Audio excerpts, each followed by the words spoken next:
welcome the next contestant up. Give a warm welcome to Kimberly Lynn.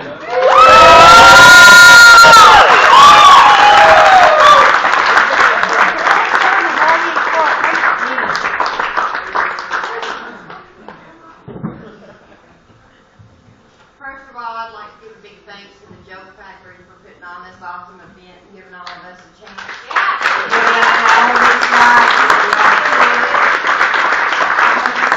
Competition. And let me tell you, when I first started doing this, because I've only been doing it a couple of months, this is actually like my 7th or 9th time doing an open mic. My 2 biggest fears was I was going to get up on the stage and I was either going to puke or pee my pants. Don't worry, I got one of them situations covered. So there ain't going to be no trouble when I do this stage. When I started doing stand-up, a couple of my friends had asked me, they said, well, Kimberly, what are you going to tell jokes about? And I got to thinking, well, let's look. I'm a 42-year-old gay woman. I've raised 2 grown daughters. I helped raise a 3-year-old granddaughter. I've held every job from being a waitress in a strip club to working in a factory. I'm adopted. I grew up in the ghetto. I'm pretty sure I'm going to be able to pull something out of somewhere. As for being a recovering alcoholic, don't worry about the drink. It is non-alcoholic, because if I was drunk, you would know it. I'd be up here half naked, chain smoking, asking Clint Hall to hold me. Well, I told him how bad and traumatized I was in the 3rd grade when Sally pulled my hair on the bus. And plus, I never ever want to go through detox again, because let me tell you, it is not as cute and glamorous as Sandra Bullock made it look in 28 days. When I detoxed, it was a reality show of intervention meets The Exorcist. Not a pretty situation. As I said, I am a gay woman, and growing up, I had a family full of Pentecostals, Jehovah's Witnesses, and Southern Baptists. So there's this big issue with being gay, and I got a little sick joke that I started getting dipped young.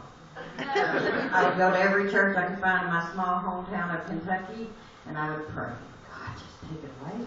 I knew I was going to hell by the age of 12. It was over. Well, I'd go up there and I'd pray, and I'd get baptized again and again. And it would do really good until that Saturday night slumber party rolled around, and then it was over. A lot of y'all know that a lot of us comedians just don't seem to hold steady relationships. I've noticed that. And I was bragging there for a while, but I had one, and then a bump came.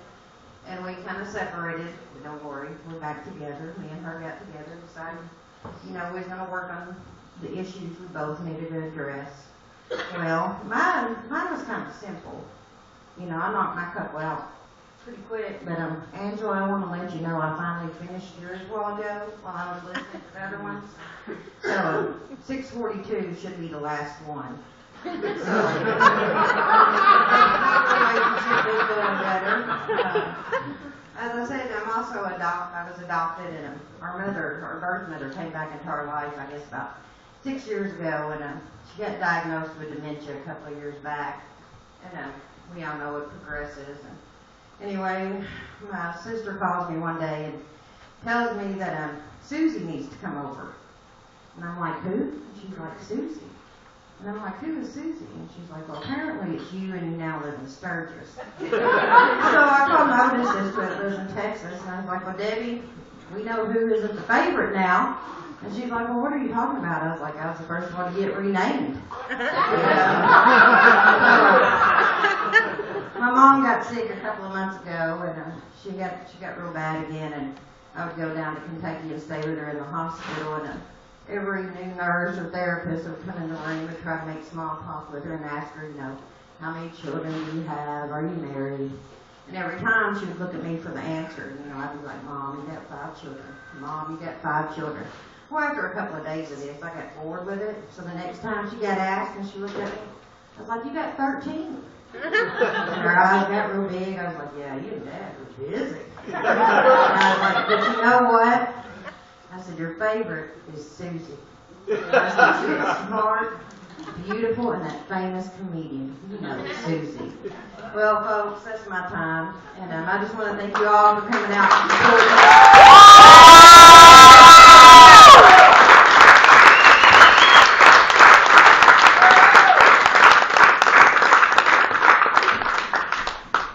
Keep it going for Kimberly Lynn.